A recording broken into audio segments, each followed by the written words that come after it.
আপনাকে বলছি একদম অভদ্র অসৌজন্যে ভরা। ক্ষমতায় থেকে যান, পিঠে কিরকম পড়বে দেখবেন। আপনাকে বলছি শাসন ক্ষমতায় থাকলে ভদ্রতা সৌজন্যবোধ যে থাকতে হয় এটাও এরা ভুলে গিয়েছেন। কিন্তু ক্ষমতায় থেকে যখন যাবেন তখন অন্য দল করবেন, যে দল ক্ষমতায় আসবেন। আপনাকে বলছি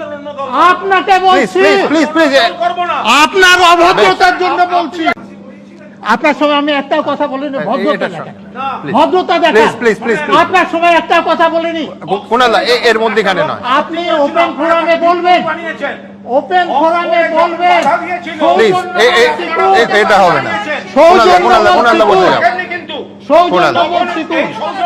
ভদ্রতা শিখুন, please please please please please please একদম কুণালদা। তখন আপনাদের খোঁজে পাওয়া যাবে না, সময়ের মধ্যে ক্ষমতায় থাকবেন না। কুণালদা প্লিজ, এ কি ভদ্রতা থাকা উচিত। কলকাতা পুলিশের ভদ্রতা শিখুন। রশিদ খানের বিস্ফোরণ হলো, কি করছিলেন? কজনকে ফাঁসি দিয়েছেন? এটা বক্তৃতার মধ্যে না, আপনাকে বাড়তি সময় দিলাম। উত্তর দিয়ে নি। রশিদ খানের যে ঘটনা যেদিন ঘটেছিল, কত তারিখ ছিল আপনার মনে আছে? না, মনে নেই। আচ্ছা, সেই দিন আমি কোথায় পোস্টিং ছিল আপনার মনে আছে? ব্যক্তি নয়, আরে উত্তর দেন না, পুলিশ। আপনি ব্যক্তি নন। আরে উত্তর দেন না, আমি যা প্রশ্ন করছি। উত্তরের আসন নয়, প্লিজ আপনি আপনার বক্তব্য শেষ করুন নজরুলদা। কুণালদা প্লিজ। তো কোথায় পোস্টিং ছিলাম বলুন? আপনার দরকার নেই, আপনি কোথায় ছিলেন আমার জানা দরকার নেই। আরে মন্তব্য করবেন না প্রশমিত। হ্যাঁ, তো যদি ক্ষমতা থাকে তো দাঁড়িয়ে না থাকতে পারেন, ব্যবস্থা করুন। আমার একটা ছোট উত্তর দিন। না না কুণালদা, এরপরে ক্ষমতা থাকে করুন। ওপেন ফোরাম আছে, এখানে আমি এলাও করব না, এখানে এটা করা যায় না।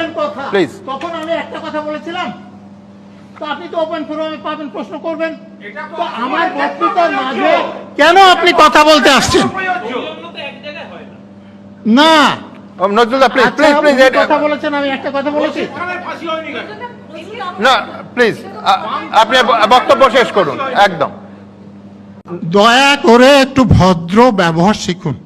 যে 23 সালেও এখানে এরকম রেষারেষির ফলে একটু বোমা পড়েছিল, স্থানীয় ওসি আহত হয়েছিল, খুব ভালো কথা। আপনার মাথায় এটা খেলছে যে শাসক দলের গুন্ডারা যারা বোমা মেরে হত্যা করেছে তাদের দোষ খালন করতে হবে, ঠিক আছে। কিন্তু আপনি যখন বলছেন যে 23 সালে ওখানে বোমা পড়েছিল এবং ওসি আহত হয়েছিল, তাহলে সেখানে বিজয় মিছিল হলে পুলিশের বন্দোবস্ত করতে হবে না? তা আপনি সে দায়িত্ব পালন করেননি, সেটাও যে আপনি বলে দিচ্ছেন, এই বুদ্ধিটুকু মাথাতে আছে? তাহলে এই পুলিশ অফিসাররা তদন্ত করে ফাঁসি দেবে?